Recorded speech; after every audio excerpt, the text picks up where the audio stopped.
What is poppin', Creation Nation? It's your girl LYC, and I'm back at it with another video.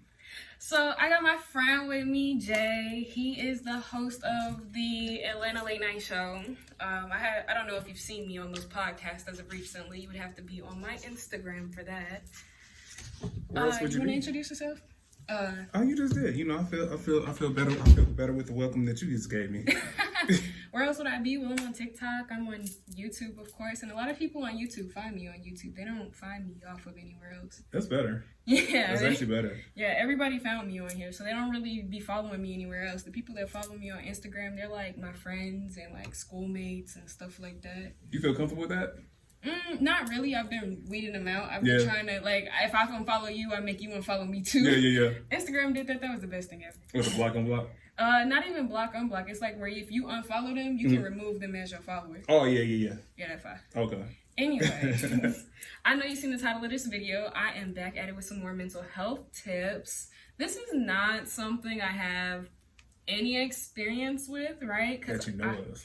I mean, yeah, that I know of. Because, I mean, technically, anxiety and depression can be classified as a mental health issue. And I've dated people with anxiety and depression. But I feel like that's on, like, the lesser side of things. Like, let's get to the nitty-gritty. What's it like talking to somebody with a real disorder? Severe depression, yeah. Yeah, so let's talk about that. Not saying that they're not real disorders, but like a deep disorder. No, well, the thing about mental health is kind of like how it's diagnosed, because a lot of people don't have a diagnosis. And then you have certain situations in which people never go to the doctor because they know what the doctor's going to say. That's true. Now you say something like a physical injury, like a broken leg, a broken finger. It's visible. You can see it. Whereas a person wilding out, you don't know if it's depression, anxiety. Yeah. You don't know if it's something they're dealing with internally. And then also, is it clinical or is it just a bad season? These are like all these different things. It gets kind of convoluted in a sense of like how people express themselves and also people manipulate the system too. That's so true. Yeah, it gets a little sticky in that regard, but and then you have to kind of like figure out, is it a season for a person or is it a real life situation? Because it's a difference when a person's like going through a phase, a bad season, bad 4 months, versus they're going to be dealing with this addiction or mental health illness for the duration of their life. Yeah. So it gets a little weird, and then also you have different things that affect the different diseases. Yeah. Which is a little sticky. So the first tip I have as far as dealing with somebody that has mental health issues, I would say first thing sounds so basic, but it really is so simple. Just be patient. Assess the situation. Control your emotions, and it really like transfers in every walk of life. Be patient and understand your emotions, understand what they're going through, and then also it's harder to deal with this, but it's a real thing to understand. Sometimes people say things when they're drunk or high or going through say a manic phase, or if you're dealing with someone with bipolar. They may say things that they don't mean, or they may mean it, say it to hurt you because they're going through something. It's kind of like when the person will get very violent if they're feeding for a drug and they're going through withdrawal. They can attack you physically or verbally. So patience is a virtue. Everybody has their own idiosyncrasy, their own temperament. Yeah. Now you add on like the baseline what a person has, and you add on mental health issues on top of it, whether it's brought on by stress, trauma, or it's just something genetic. It's a real thing that you have to be patient with. And whether it's a person that you're intimate with, or a person that you're friends with, or a sibling, it doesn't matter. You just got to be patient. Okay, I like that one. Okay, so, all right, tip number 2. What you got for us? Number 2, communicate with effective phrases. So what that means is, just like anybody that doesn't have quote-unquote clinical issues, you want to talk to people in a way in which they can receive it. in which they can receive it. And constructive criticism is not necessarily the easiest thing to give a person. And if you don't phrase something the right way, they might attack you. They just might attack you just based on that. And it's not necessarily, it's never easy to tell someone they're wilding out. You know what I'm saying? And it's a hard thing to get across. And then also, it's kind of like, just thinking of it like one person's sober, one person's drunk. It's a conversation. The energy is not there. Their ability to like read the room, read the situation, assess the emotions, how crazy they look, how crazy they're making you look. It's a real thing that you got to think about. We have to, I won't say you, I won't say we, because we all deal with it in some form or fashion, whether we realize it or not. Whether it's a coworker, a friend, or acquaintance, or whatever. What happens is, instead of saying, let's say something like take out the garbage, right? A person that's in a very sensitive spot, they just hear, you're trying to control me, trying to give me commands and tell me what to do and tell me why I'm less than, or it's some form of attack. They just very highly sensitive person. Yeah. Whereas like, no, I'm doing something and I need you to do this. And it's a normal task, but you're just internalize it in such a way that it feels like an attack. So using phrases like, hey, could you help me out by taking out the garbage, is very different from get off your ass and take out the garbage. Get off your ass and take out the trash. Right, you know what I'm saying? It's a very different thing. So we have, and even in all relationships, the way we speak to one another is how things are going to be received. It just gets magnified when you add on mental health issues and something like schizophrenia.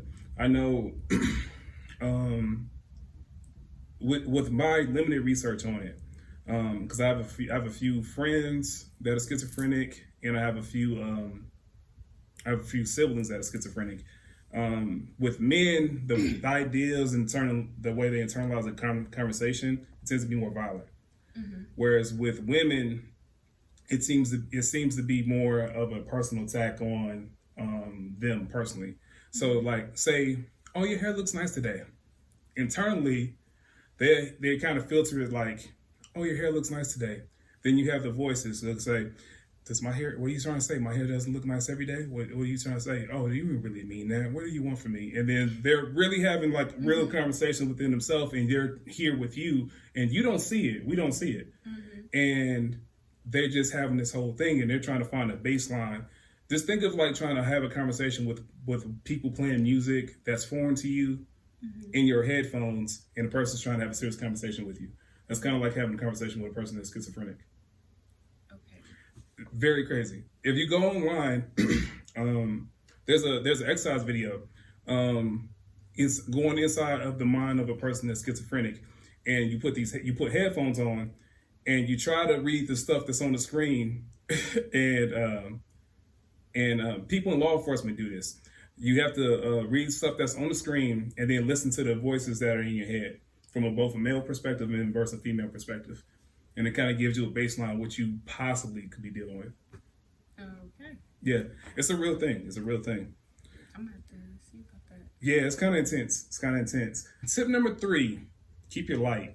It sounds very basic, but whether you're in a tumultuous relationship, whether it's verbally abusive, a person just not very ambitious, they don't want things out of life the way you want them, or maybe they're just stagnant in life, or they just naturally pull you down. Now, that's just a relationship with the person. Now, you talk about mental health issues or addiction, something like that. Essentially, what happens if you become the person that always has like a need to save people, you invest all your energy into them and you lose your life. You stop investing in yourself. You're not looking after yourself. You're just surviving. You're not living to make yourself better. You're not thriving. You're not looking to upgrade anything in your life, and you lose your life. Sounds very basic, but we have to understand we have to water our garden just like we water someone else's. Okay. I got a good question for you, right? Go for it. So, in the event that a person cannot simultaneously keep their light and be their rock, what do they do? What should you do? Healthy distance, and also in saying keep your light, just understand you're not their personal savior. We're never a person's savior. Whether you're a parent, whether you're a sibling, whether you're a lover, we're no one's savior. We have an investment emotionally, but at the same time, it's not our journey. Totally agree with that. Yeah. Now, you have to understand there's a difference between leaving people to the wayside without giving them help or any regards to their situation. And you have to use discernment, but there's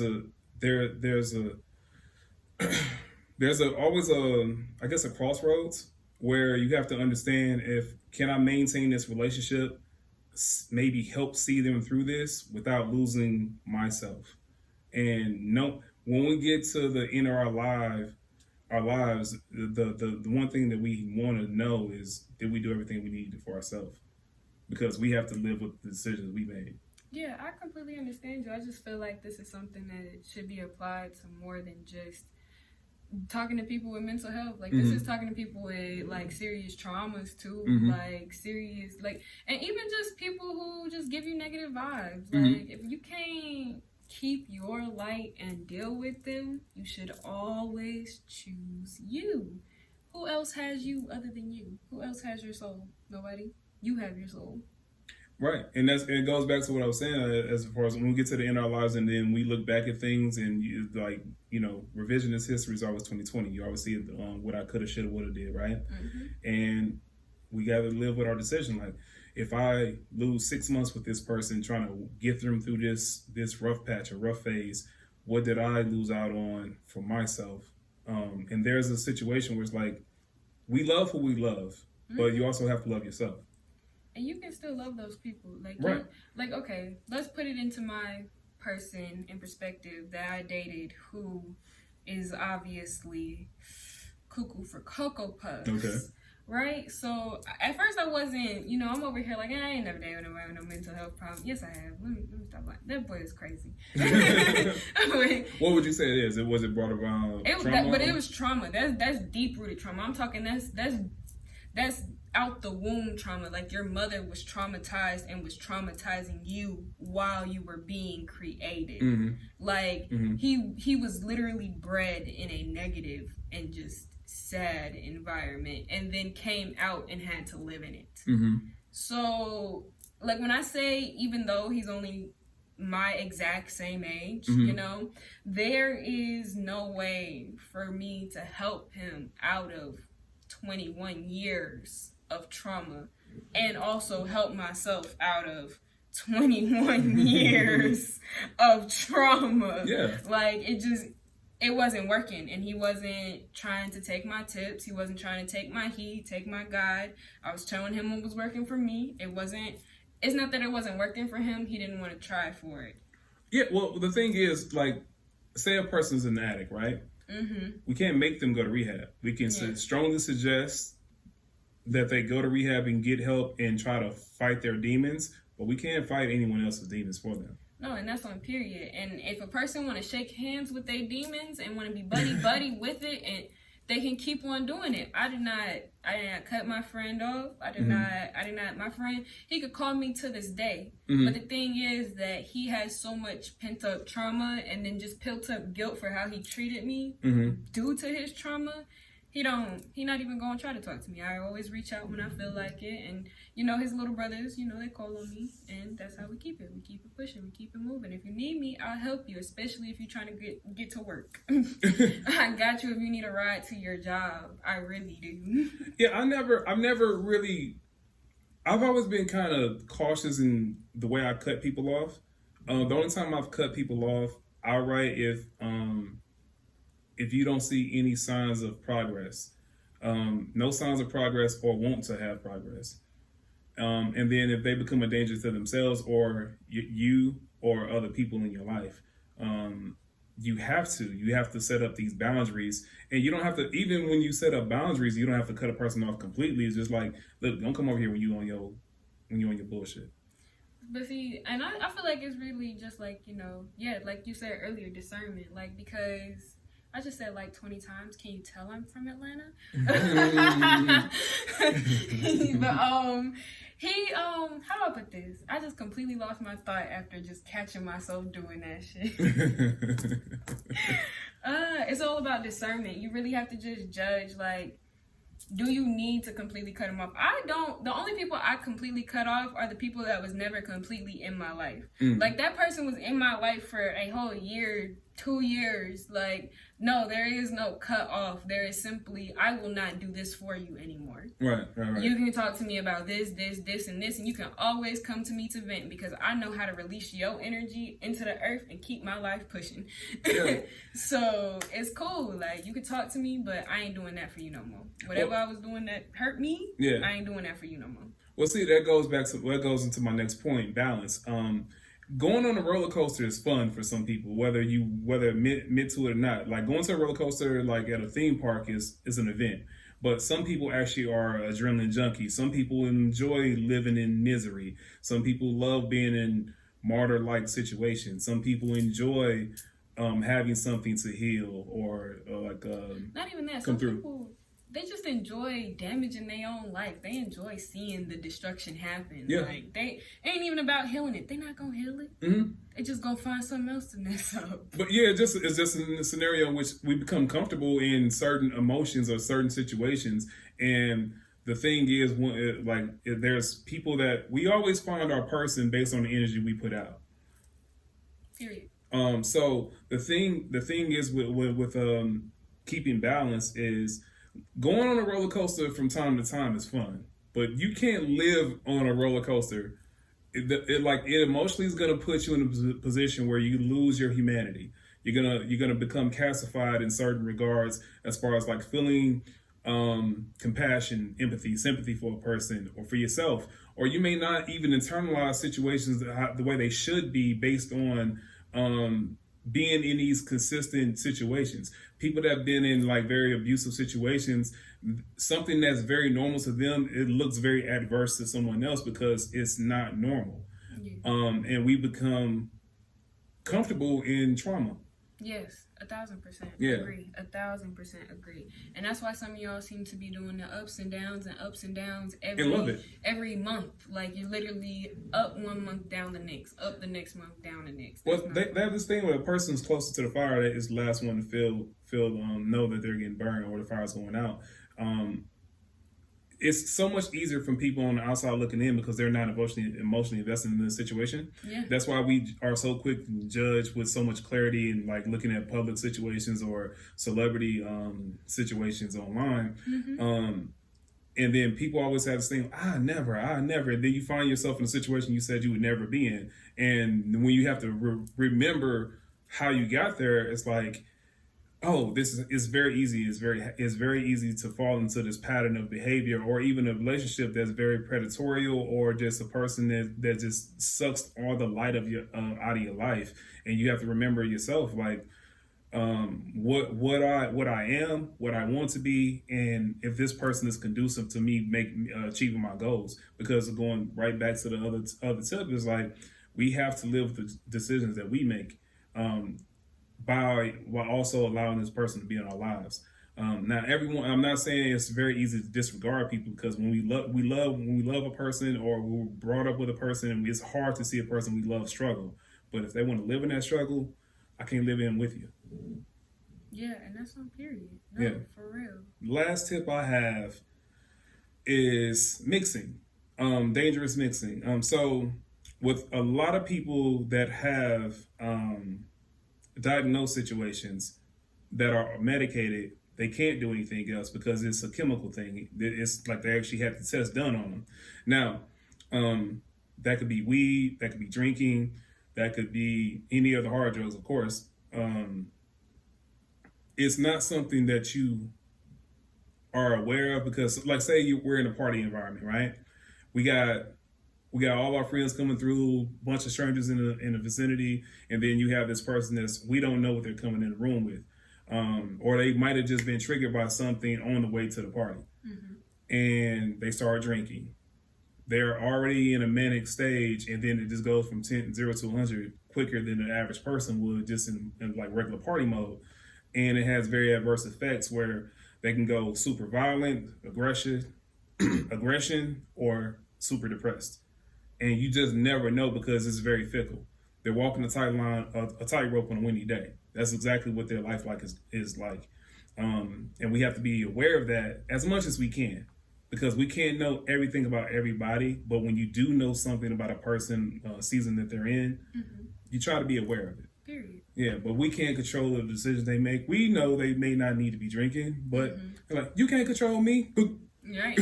Down And next thing you know, do about it? Yep. And then next thing you know, it's like, I mean, it's a lot of situations that people have where they have a person that says, "Oh, some people are nice when they're drunk.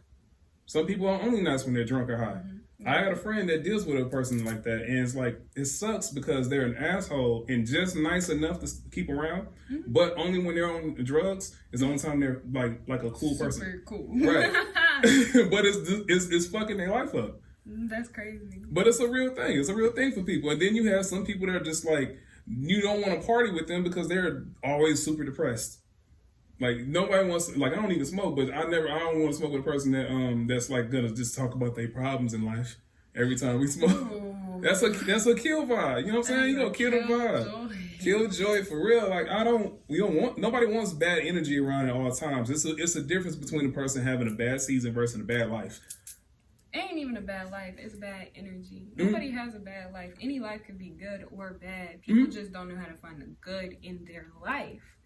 But if people always got negative energy, if people are always pessimistic, that's a lot of vibes you got to keep away from you, because it is very infectious. Just like positive energy is very infectious. That's why negative people don't want to be around positive people, because it start making them think, well, maybe my life isn't so bad, and then they realize they was complaining for nothing.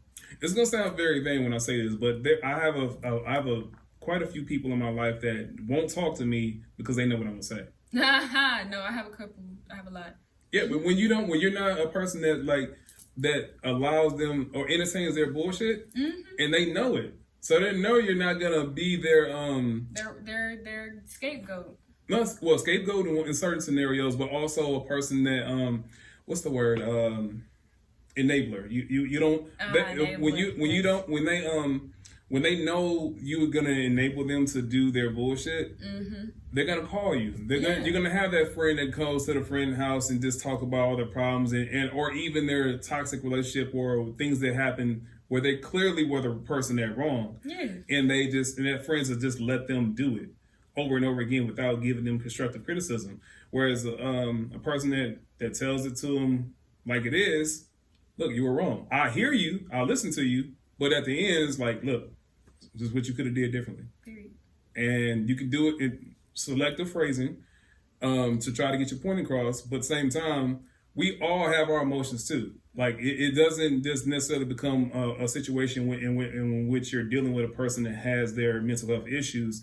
Because clearly they're more highly sensitive than the average person. But we're sensitive people too. We have emotions. We have good days. We have bad days. We have times we just don't want to do what they shit.